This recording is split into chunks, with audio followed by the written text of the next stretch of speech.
ถ้าผมบอกว่าครั้งหนึ่งในยุโรปมีคนยอมขายบ้านทั้งหลังเพื่อซื้อนกแค่ตัวเดียวคุณจะเชื่อไหมครับเดี๋ยวก่อนนะคะ ฟังดูเหมือนเรื่องแต่งเลย นกอะไรคะ อินทรีเหยี่ยวหรือสัตว์หายากจากต่างทวีป ไม่เลยครับนกที่เรากำลังพูดถึงคือนกพิราบ นกพิราบเนี่ยนะ ตัวที่เดินป้วนเปี้ยนแถวป้ายรถเมล์บ้านเราเนี่ย ใช่ครับแต่ย้อนกลับไปยุโรปช่วงศตวรรษที่ 17นกพิราบไม่ใช่นกข้างถนนแต่มันคือสัญลักษณ์ของอำนาจชนชั้นและเงิน ฟังดูยิ่งใหญ่มากเลยนะคะ จากนกธรรมดากลายเป็นของหรูได้ยังไง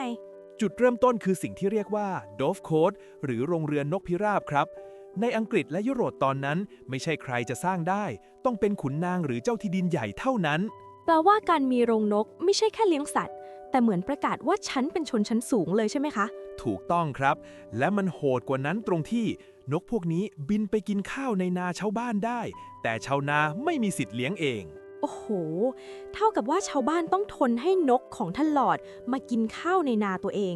นี่มันอภิสิทธิ์แบบเจ็บจริงค่ะ ใช่ครับและโรงนกหลายแห่งยังสร้างใหญ่โตเหมือนหอคอยหรือปราสาทย่อมๆยิ่งใหญ่ยิ่งแสดงอำนาจแล้วเขาเลี้ยงกันแค่เอาไว้อวดเหรอคะ ไม่ครับนอกจากเอาไว้กินเนื้อแล้วสิ่งที่มีค่ามหาศาลมากคือขี้นกพิราบ ขออภัยนะคะ แต่ฟังแล้วยังไม่อยากเชื่อเลย จริงครับขี้นกพิราบใช้ทำปุ๋ยฟอกหนังและที่พีคที่สุดคือใช้ทำดินปืนถึงขั้นมีเจ้าหน้าที่รัฐที่เรียกว่า Salt Petermen บุกขุดดินใต้โรงนกไปใช้ได้เลย เดี๋ยวนะคะ แปลว่านกพิราบเกี่ยวกับความมั่นคงของรัฐเลยเหรอคะ ใช่ครับจากนกเลี้ยงกลายเป็นทรัพยากรทางทหาร ฟังดูเริ่มไม่ธรรมดาแล้วค่ะ และพอเข้าสู่ศตวรรษที่ 19 ความหลงไหลนี้ก็ระเบิดขึ้น เกิดวัฒนธรรมที่เรียกว่า Pigeon Dancing นี่คือช่วงที่มนุษย์เริ่มเล่นบทพระเจ้าใช่ไหมคะ ใช่เลยครับ มนุษย์เริ่มคัดเลือกสายพันธุ์นกอย่างจริงจัง จนเกิดนกหน้าตาประหลาดมากมาย อย่างตัวไหนบ้างคะ เช่น 1. เพาเตอร์ นกคอพองเหมือนลูกโป่ง เดินเชิดเหมือนนายแบบ 2. เจโคบิน นกที่ขนคลุมหัวเหมือนไซวิก มองข้างแทบไม่เห็น และ 3. ทัมเลอร์ นกที่บินแล้วตีลังกากลางอากาศได้ ฟังดูเหมือนแฟชั่นโชว์ผสมละครสัตว์เลยนะคะ ใช่ครับ และนกบางตัวราคาพุ่งสูงถึง 100 ปอนด์ ซึ่งในสมัยนั้นเทียบเท่ารายได้ทั้งปีของช่างฝีมือ หรือซื้อบ้านหนึ่งหลังได้เลยทีเดียว นี่มันฟองสบู่ชัดๆเลยค่ะ เหมือนวิกฤตดอกทิวลิปในเนเธอร์แลนด์เลย ใช่ครับ เอกสารหลายแหล่งก็เปรียบเทียบแบบนั้น นกกลายเป็นของเก่งกำไร แล้วเรื่องนี้ไปเกี่ยวกับวิทยาศาสตร์ได้ยังไงคะ คนสำคัญที่เข้ามาในวงการนี้คือชาร์ลส์ดาร์วินครับ ว้าว ดาร์วินเลยเหรอคะ ใช่ครับ ดาร์วินเลี้ยงและศึกษานกพิราบแฟนซี เพื่อพิสูจน์ว่า ถ้ามนุษย์สามารถคัดเลือกสายพันธุ์ให้เปลี่ยนรูปร่างได้ภายในไม่กี่สิบปี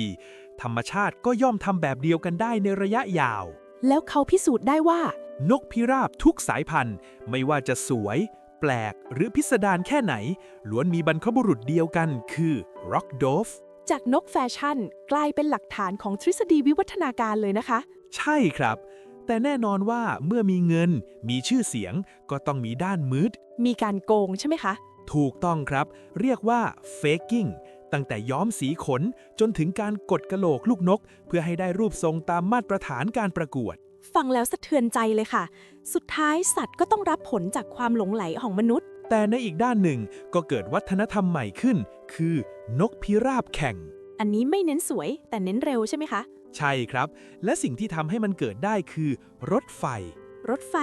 ใช่ครับ รถไฟทำให้สามารถขนนกไปปล่อยไกลเป็น100 กิโลเมตร แล้วแข่งกันว่านกใครจะกลับบ้านได้ก่อน กลายเป็นกีฬาของชนชั้นแรงงาน จากนกของขุนนาง กลายเป็นกีฬาวิทยาศาสตร์และธุรกิจ ชีวิตนกพิราบนี้เดินทางไกลจริงๆนะคะ สรุปแล้ว นกพิราบไม่ใช่นกข้างถนน แต่มันคือกระจกสะท้อนอำนาจ เงิน ความโลภและความฉลาดของมนุษย์ ต่อไปถ้าเห็นนกพิราบเดินผงกหัว คงต้องมองด้วยสายตาใหม่แล้วล่ะค่ะ ใครจะรู้บรรพบุรุษมันอาจจะแพงกว่าบ้านเราก็ได้ครับ ถ้าคุณชอบเรื่องราวสนุกๆ ได้สาระ เปิดมุมมองใหม่แบบนี้ อย่าลืมกดไลค์ กดแชร์ และกดติดตาม Zero to Know ไว้เลยนะครับ แล้วเจอกันใหม่ตอนหน้าค่ะ กับเรื่องเล่าที่สนุกกว่าที่คิดครับ จากศูนย์สู่รู้สนุกทุกคลิป